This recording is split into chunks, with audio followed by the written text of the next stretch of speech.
I am Jambari Moreau, and today we're going to speak about Christy Sides. Obviously, it's been announced that Christy Sides of the Indiana Fever, she's been relieved of her head coaching duties. Here are 5 candidates who I feel like the Indiana Fever would obviously have an advantage trying to get into their team. Number 1, first and foremost, I'm going to start off with Mark Jackson, the former Indianapolis Pacers guard. He is on the top 5 assists all time in NBA history. And he's most notable, as much as he's done on the court and for the city of New York and basketball. Obviously, he's had time at the Knicks with the NBA.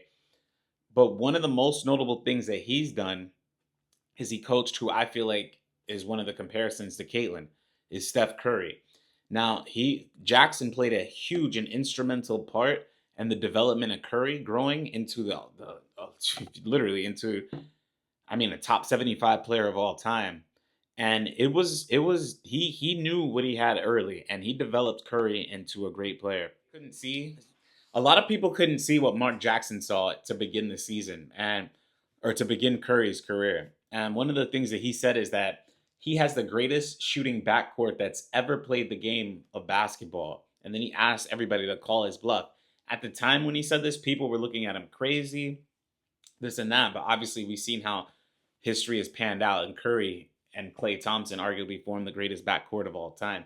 But what I will say is this in regards to coaching Caitlin and Mark Jackson, because I believe that the two of them play similar in play styles, it'll be very, very, very beneficial for her as a point guard. Because one, her coach would, if Jackson were to be it, he played the guard position at the highest level. This is literally at the NBA, and he's played in the NBA Finals, and Mark Jackson has had great moments, even in success as a coach as well. So the fact that I feel like he would shape her and mold her into that much better of a point guard, because he was not reckless with the basketball, but he also had a flair for making great and dramatic passes. And similar to Caitlin, she can pass the ball very well, but sometimes she just got to get reined in a little bit. And I feel like as a rookie, that wasn't her fault. I just didn't feel like she was just being pushed enough to kind of just keep the turnovers down. And I know Jackson will make her that much better of a player moving forward. And I'll go on further. He already has ties to the Indianapolis area. The fact that Jackson has already played for this Pacers organization, this is like a full circle moment. And he's been willing to try to get back into the NBA. This would be very interesting to see if this would be the type of high profile guard. I think this would honestly be the type of job that he might think about considering taking, especially because he admires Caitlin as a player. He's also had good words for her, and him and Cynthia Cooper have also spoken about, how she's developed as a point guard. So now that job's open, it would be interesting to see if Kelly Croscroft sends in that call to getting Jackson in the building. Number 2, Stephanie White. Obviously, Stephanie White is the leading candidate. She's coached in this Indiana Fever organization before. Kelly Croscroft was her first hire. Back to the Indiana Fever. What's kind of your reaction to what that'll mean for this franchise that's on the rise? Yeah, I think Kelly certainly has been the architect of everything that's gone on in the Indiana Fever franchise from day one. And so for her to come back, I think it says how serious the organization is to taking the next step. And I think it shows Kelly's love for the W, right? Love and commitment to the W and to the Indiana Fever franchise. Certainly there's no one better to usher in the Fever into this next era than Kelly. The fact that she has the ability to actually try and bring her back into the fold will be the fray will be kind of interesting to see. Coach White has already played for the organization, and she's already coached there. She's helped win the East, and she brings a really defensive-minded team that could kind of, I guess, change what Indiana wants to do or has done recently. Obviously, they weren't strong defensively this season, but Coach White she is the leading candidate for this job. It'll be interesting to see. I think honestly she could get this job. We'll see, but that'd be the number 2 candidate. Number 3, a lot of people are saying Lisa Bluder from the University of Iowa. And obviously she just retired, but she's been hanging around the entire Indiana Fever organization since Caitlin's been there. You can see her at the games a lot. And again, the reason why for that is the rapport that she has with Caitlin and the fact that they were able to have a lot of success at Iowa.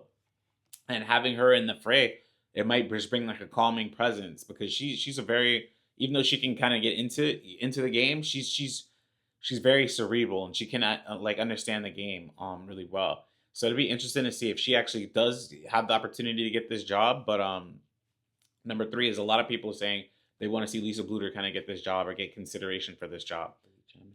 My number four pick would be Pokey Chatman, who also is coach for the Indiana Fever. She has been a very underrated coach. She's right now she works for the Seattle Storm, but she's been a very underrated coach in the WNBA, and she's already had success in the league. Now, in her time in Indiana, she did not have the best track record, but because she missed the playoffs for 3 straight seasons. But the question is, with a better talented and loaded roster, would she kind of get a better opportunity to see what she could do? Again, she another great coach, but we'll see about that.